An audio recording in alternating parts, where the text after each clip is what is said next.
Good evening. Today is 3rd December 2024. This is a special uh, session of pre-market commentary. Since tomorrow I am not in town, so I am recording it right this evening at around 9:30. Thank you for joining me. My name is Vijay. I am not a SEBI registered advisor. So what I'm going to talk about here and my analysis is purely my own. It is not even a recommendation. So please consult your registered advisor before you take any decisions. Today, I want to talk about one very major topic, which is regarding the GST recommendations and who is to blame for the GST recommendations. Before we get into that, let us just see what happened today. And today was a day where the markets got the news about the GST recommendations, and there was a talk across the board that Nirmala Sitharaman is to be blamed. She is just a sucker of all taxes, our money, and therefore, things are not going to get any good, and therefore, the markets now should see a downward trend. But the markets, as I mentioned in the morning, Bhav Bhagwan. So basically, the markets have the mind of their own. Last few days, the so-called bad news is hitting us, but somehow the markets are refusing to go down any further. First, it was Adani on Thursday. The markets went down. On Friday, you had the GDP numbers. But on Monday, Friday the markets went up, and on Monday also they went up, even though the GDP numbers were not great. In fact, they were shocking. Then yesterday evening we had this news about the GST Council of Ministers, or group of ministers they're called, GOM, and they were supposed to be increasing taxes across certain segments, which we discussed this morning. So that was expected. That was supposed to bring the market down, especially those stocks like ITC and the ready-made garments and the beverages. So what happened was exactly different, though the ITC, for instance, fell down in the initial stages but bounced back smartly. We will come to that later, but let's discuss what happened today in the markets. Nifty advanced for the third session, 200 points between the low and the high. Nifty and mid cap advanced for the eighth consecutive session. Nifty PSU Bank, which was not doing too well, was the biggest gainer today in terms of, I think it was Union Bank which did well, and Bank of India. And Nifty Bank hit a 2-month high, advancing for the third session. Canara Bank and Bank of Baroda also were the leaders. As far as Nifty Energy was there, NTPC and ONGC did well. Metals advanced for the third session. They have now closed above the 200 DMA. Though I don't put too much of importance to 200 DMA, but as far as records go, it is about 200 DMA. Nifty Autos advanced after the good numbers. TVS Motors and Ashok Leyland led the autos. FMCG is where the problem was. Varun Beverages and Radico declined, primarily because of the source-based information which talked of the GOM talking about increasing taxes plus making another new number a slab actually, which is 35%.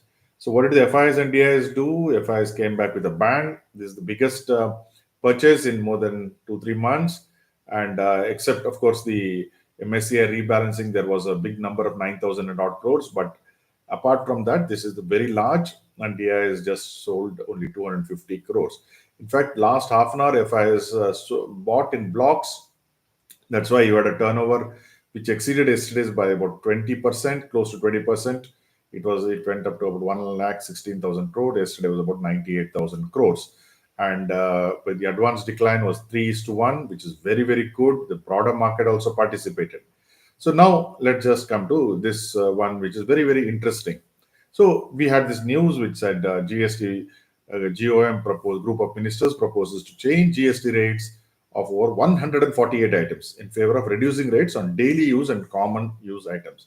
Now, most people ignored this. That is, they are also planning to reduce rates for daily use and common items, but they concentrated on shoes, watches, beverages. Now, this is what happens. See, when you are misled by financial influencers who talk of only a few items and say those are going to get costly, so the finance minister is responsible. The finance minister is not a finance minister, but a revenue minister, said one financial influencer who should have known better.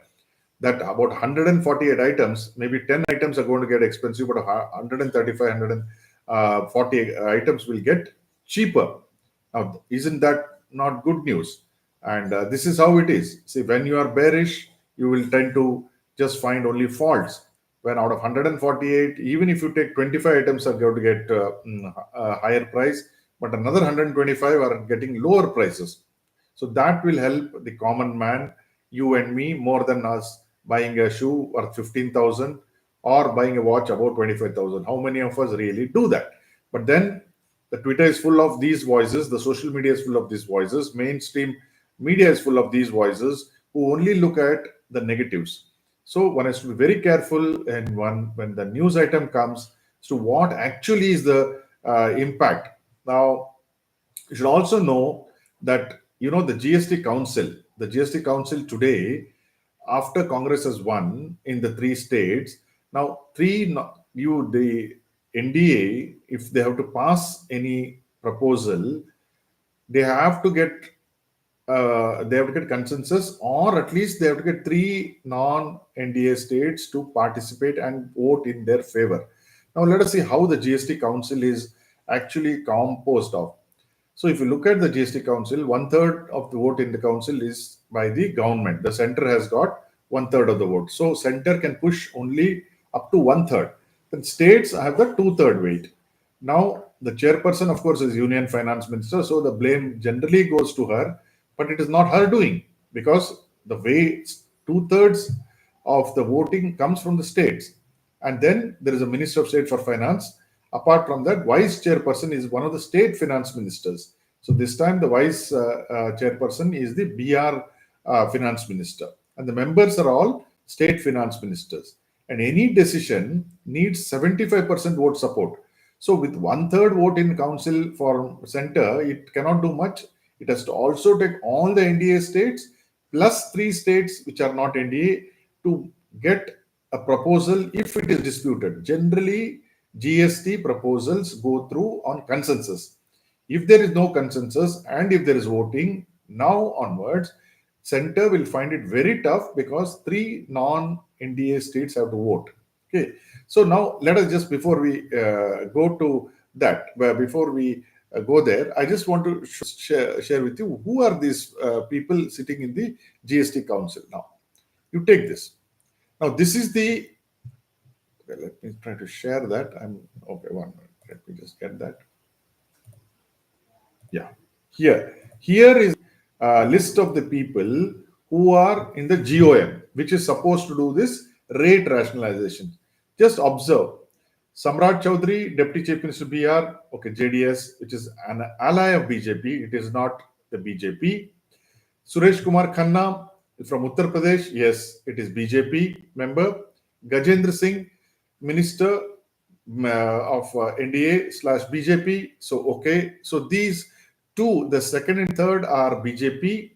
The first one is an ally of GDU. Let us assume that guy also votes in favor of NDA. Then you look at the fourth person, Minister of Finance from West Bengal, who is completely opposed to NDA. The fifth is Krishna Bairegowda, Minister of Revenue for Karnataka from Congress, again opposed to BJP. K.N. Balagopal is the sixth member, who is from Ministry of Finance, Kerala. Again, a party which is opposing the BJP. So out of six members, three are from the opposition states, and one is neutral, who is the convener, and two are clearly BJP. So it has to be a consensus among these guys to decide about the 35% vote and to decide about, what proportion should go into in terms of which proportion of items should go into what slab. Now that is what is important, rather than just simply saying there is no mention of any finance minister here. So to simply blame finance minister for these proposals, I think is absolutely unfair. See, human like her, not like her is a separate thing. But to say that she is responsible for this thing, I'm not able to understand that. So, so therefore, I personally feel that when any news item like this comes, we need to do some analysis and find out.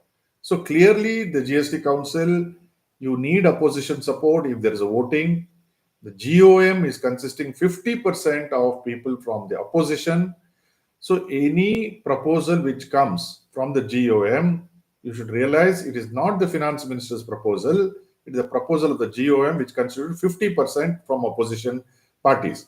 And in the GST Council, this has to be debated.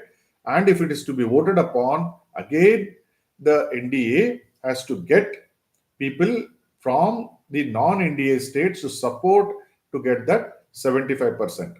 So therefore, see, the point one should realize is that it's just not only the what shall I say, the finance minister who can do anything. The finance minister cannot do anything unless the GST Council takes action on that. So therefore, what I am saying is just one has to stand back and think and see what happens. So we've got enough time. 21st is the meeting. We can take a call that time. So today, another news is that South Korea has declared martial law. South Korea is supposed to be democracy and North Korea is supposed to be dictatorship. Now the South Korean president has taken dictatorial powers. So I don't know what it will do for South Korean markets. Apparently, the crypto market there has come down by 30%, but it has not affected the global markets as of now. Global markets are all steady. So I think only tomorrow we will know. Unfortunately, I'm not there for the morning session because full day I'm traveling. But whatever it is, I hope it is going to be not so bad news for India. In fact, if anything, it may be good news. So tomorrow, whatever you do, I hope you are successful. Just again note that I am not a SEBI registered advisor. So please take care. Thank you for joining me.